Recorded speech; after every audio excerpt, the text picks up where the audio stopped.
تاریخ آخرت کے سفر کی تیاری۔ حجۃ الوداع کے موقع پر جب دین کی تکمیل ہو گئی اور پورے عرب میں اسلام پھیل گیا تو حضور صلی اللہ علیہ وسلم کے حالات سے اندازہ ہونے لگا کہ اب آخرت کا سفر ہونے والا ہے۔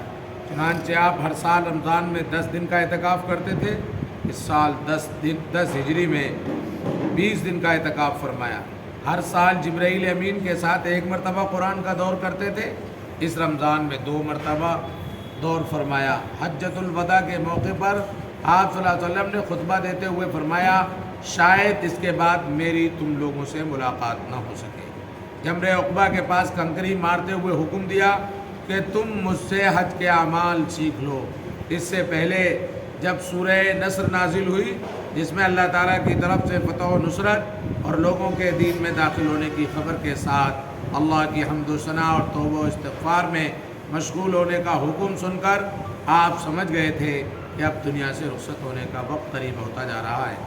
آپ صلی اللہ علیہ وسلم دامن احد میں تشریف لے گئے، وہاں شہدائے احد کے لیے دعا فرمائی۔ واپس آ کر خطبے میں فرمایا، لوگو میں تم سے پہلے حوض کوثر پر جا رہا ہوں، وہاں میں تم سے ملوں گا۔ مجھے تمہارے بارے میں صرف اس بات کا خوف ہے کہ تم دنیا میں مشغول ہو جاؤ اور دنیا تم کو پچھلی قوموں کی طرح ہلاک کر ڈالے۔ یہ سب وہ علامات اور نشانیاں ہیں جن سے معلوم ہوتا تھا کہ اب آپ صلی اللہ علیہ وسلم اس دنیا سے تشریف لے جانے والے ہیں۔ حضور اکرم صلی اللہ علیہ وسلم کا معجزہ، کنکریوں سے تسبیح کی آواز آنا۔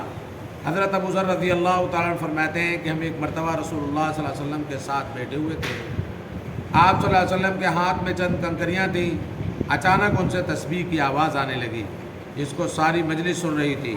پھر حضور صلی اللہ علیہ وسلم نے وہ کنکریاں باری باری حضرت ابو بکر رضی اللہ تعالیٰ، پھر حضرت عمر رضی اللہ تعالیٰ اور پھر حضرت عثمان رضی اللہ تعالیٰ عنہ کے ہاتھ میں دی تو ان کے ہاتھ میں بھی تسبیح پڑتی رہی، لیکن جب ان کے علاوہ لوگوں کو دی تو کنکریوں نے تسبیح پڑھنا بند کر دیا۔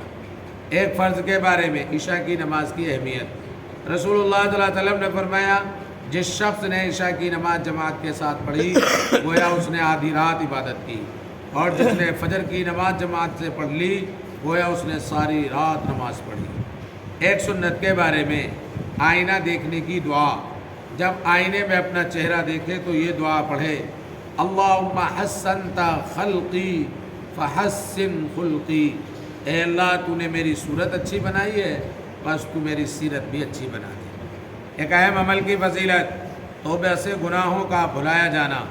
رسول اللہ صلی اللہ علیہ وسلم نے فرمایا، جب بندہ اپنے گناہوں سے توبہ کرتا ہے تو اللہ تعالیٰ اس کے گناہوں کے بارے میں فرشتوں کو بھلا دیتا ہے اور اس کے اعضاء اور زمین کے مقامات کو بھی گناہوں کے بارے میں بھلا دیتا ہے، یہاں تک کہ وہ قیامت کے دن اللہ تعالیٰ سے اس حال میں ملاقات کرے گا کہ اس کے گناہوں کے بارے میں اللہ کے سامنے کوئی گواہی دینے والا نہیں ہوگا۔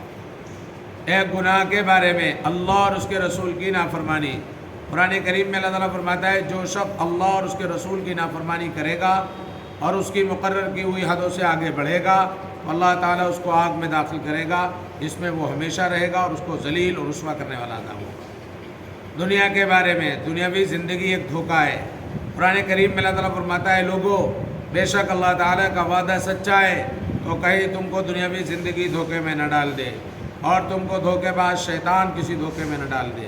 یقیناً شیطان تمہارا دشمن ہے، تم بھی اسے اپنا دشمن ہی سمجھو، وہ تو اپنے گروہ کے لوگوں کو اس لیے بلاتا ہے کہ وہ بھی دوزخ والوں میں شامل ہو جائیں۔ آخرت کے بارے میں، قیامت میں منہ پر مہر لگا دی جائے گی۔ رسول اللہ صلی اللہ علیہ وسلم نے فرمایا، تم جب قیامت کے دن پیش ہوگے تو تمہارے منہ پر مہر لگا دی جائے گی، اور آدمی کی سب سے پہلی چیز جو بات کرے گی وہ اس کی ران اور ہتھیلی ہوگی۔ طب نبوی سے علاج، معدے کی صفائی، حضرت علی رضی اللہ تعالیٰ نے فرمایا، انار کو اس کے اندرونی چھلکے سمیت کھاؤ کیونکہ یہ معدے کو صاف کرتا ہے۔ فائدہ، علامہ ابن قیم رحمۃ اللہ علیہ فرماتے ہیں کہ انار جہاں معدے کو صاف کرتا ہے وہیں پرانی کھانسی کے لیے بھی بڑا کارآمد پھل ہے۔ نبی کریم صلی اللہ علیہ وسلم کی نصیحت، رسول اللہ صلی اللہ علیہ وسلم نے فرمایا، جس کو ایمان کی لذت حاصل کرنے کا شوق ہو تو اسے صرف اللہ کے لیے آدمی سے محبت کرنی چاہیے۔ سبحان اللہ۔